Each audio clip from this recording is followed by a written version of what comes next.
നിങ്ങളുടെ മനസ്സിന്റെ അപാരമായ ശക്തിയെ വേണ്ടത്ര ഉപയോഗപ്പെടുത്തുന്നില്ല, വിലമതിക്കുന്നില്ല. നിങ്ങളുടെ ജീവിതം ഒരുമിച്ച് കൂട്ടാൻ വളരെയധികം ഊർജം ചെലവഴിക്കുമ്പോൾ, ആ ഊർജം നിങ്ങൾക്ക് എങ്ങനെ ദോഷകരമാണെന്ന് നിങ്ങൾ ശ്രദ്ധിക്കുന്നില്ല. നിങ്ങളുടെ മനസ്സിന്റെ ശക്തിയെ പോഷിപ്പിക്കുന്നതിന്, ആന്തരിക സംവേദനത്തിൽ ഏർപ്പെടുന്നതിലൂടെ നിങ്ങളുടെ അവബോധം വർദ്ധിപ്പിക്കുക. നിങ്ങളുടെ ദൈനംദിന പ്രവർത്തനങ്ങളിൽ ശ്രദ്ധ കേന്ദ്രീകരിക്കുക. നിങ്ങളുടെ ഊർജം ചാഞ്ചാടുന്നതായി നിങ്ങൾ ശ്രദ്ധിക്കുന്നുണ്ടോ? ഇത് നിങ്ങളുടെ ആന്തരിക സംവേദനത്തിന്റെ തുടക്കമാണ്. നിങ്ങൾ ഇന്ദ്രിയത്തിലേക്ക് കൂടുതൽ ആഴത്തിൽ പോകുമ്പോൾ, ഓരോ ഊർജത്തിനും അനുബന്ധ വികാരം നിങ്ങൾക്ക് തിരിച്ചറിയാൻ കഴിയുമോ?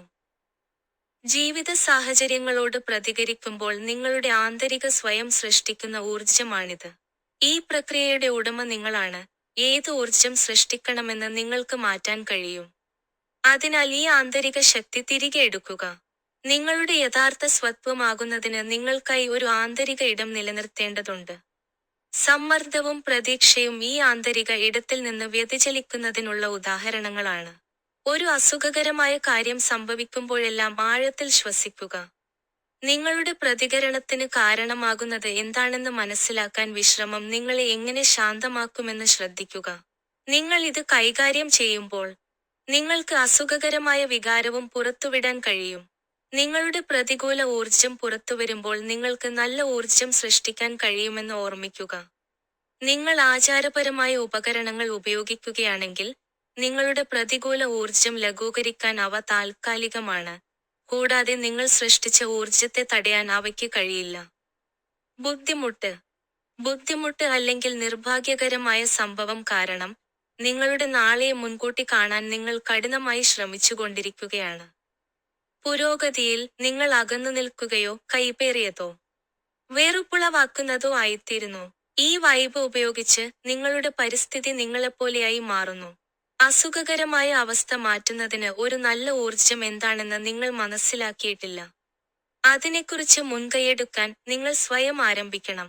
ചില ജീവിതാനുഭവങ്ങളോടുള്ള നിങ്ങളുടെ നെഗറ്റീവ്, ഉദാഹരണം വിധിയും നീരസവും, മാറ്റാൻ നിങ്ങൾക്ക് എന്തു ചെയ്യാൻ കഴിയും? നെഗറ്റീവ് ആദ്യം പുറത്തുവിടാതെ നിങ്ങൾക്ക് പോസിറ്റിവിറ്റിയിൽ മാത്രം ശ്രദ്ധ കേന്ദ്രീകരിക്കാൻ കഴിയില്ലെന്ന മുന്നറിയിപ്പ് നൽകുക. അല്ലാത്തപക്ഷം, നെഗറ്റീവ് അടിച്ചമർത്തുകയോ അവഗണിക്കുകയോ ചെയ്യുന്നത് ഒരു ദിവസം പൊട്ടിത്തെറിക്കും. നിങ്ങൾ ഇതിനകം അത് അനുഭവിച്ചിരിക്കാം. ഇരുണ്ട മേഘത്തിന് നിങ്ങളിൽ താൽപ്പര്യമില്ല. എന്നിട്ടും നിങ്ങളുടെ ചിന്ത അത് കൊണ്ട് നിറഞ്ഞിരിക്കുന്നു. യാഥാർത്ഥ്യത്തെ ഏറ്റവും സത്യസന്ധവും യഥാർത്ഥവുമായ രൂപത്തിൽ പ്രോസസ്സ് ചെയ്യാൻ കഴിയാത്ത വിധം നിങ്ങൾ എത്രമാത്രം കുഴപ്പങ്ങൾ ഉണ്ടാക്കുന്നു എന്നതാണ് ഇത്. അതിനാൽ, നിങ്ങൾ പലപ്പോഴും ഉദ്ദേശ്യത്തെ തെറ്റായി വ്യാഖ്യാനിക്കുന്നു. നിങ്ങൾ വിശകലനക്കാരനാണെന്ന് നിങ്ങൾ കരുതിയേക്കാം, പക്ഷേ ഇത് നിങ്ങളുടെ വിഘടിച്ച ആത്മാവിന്റെ ഒരു ഭാഗം മാത്രമാണ്.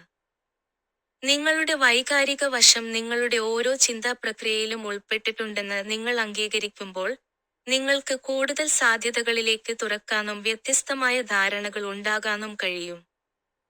നിങ്ങളുടെ നിലവിലെ അവസ്ഥയെ അംഗീകരിക്കുമ്പോൾ നിങ്ങൾ യഥാർത്ഥ നിങ്ങളല്ല, നിങ്ങൾ സ്വയം കൂടുതൽ പര്യവേക്ഷണം ചെയ്യാൻ ആഗ്രഹിക്കുന്നു. നിങ്ങൾ സാധാരണയായി സ്വയം പ്രകടിപ്പിക്കുന്നുണ്ടെങ്കിലും, നിങ്ങൾ അത് തുറന്നു സമ്മതിക്കില്ല, അല്ലെങ്കിൽ നിങ്ങൾ അതിനെക്കുറിച്ച് ബോധവാന്മാരല്ല എന്ന ആഴത്തിലുള്ള ഒരു വികാരം നിങ്ങൾ മറച്ചുവെച്ചിരിക്കുന്നു. ചില സാഹചര്യങ്ങളിൽ, നിങ്ങളുടെ പ്രതികരണം ഈ ആഴത്തിലുള്ള വികാരത്തെ വ്യത്യസ്ത രീതികളിൽ പുറത്തുവിടുന്നു. ഇത് ഒരു നല്ല ഇടപെടലോ ആരോഗ്യകരമായ ജീവിതമോ അല്ല. ഈ ആഴത്തിലുള്ള വികാരം അനീതി, വിശ്വാസവഞ്ചന, ദുഃഖം തുടങ്ങിയ വൈകാരിക മുറിവിൽ നിന്നാണ്. നിങ്ങൾ സുഖപ്പെടുത്താൻ ആഗ്രഹിക്കുന്നുവെങ്കിൽ, ധൈര്യത്തോടെ സുഖപ്പെടുത്തുന്നതിന് നിങ്ങളുടെ ഭൂതകാലം വീണ്ടും സന്ദർശിക്കേണ്ടതുണ്ട്. നിങ്ങൾക്ക് സുഖപ്പെടുത്താൻ താൽപ്പര്യമില്ലെങ്കിൽ, നിങ്ങൾ സത്യസന്ധമായി സ്വയം ചോദിക്കണം, ഈ ഭാരവും ഒരു ആഘാതവും പോലും വഹിക്കുന്നത് മൂല്യവത്താണോ? ഞാൻ ആഗ്രഹിക്കുന്നത് യഥാർത്ഥ സന്തോഷമാണോ?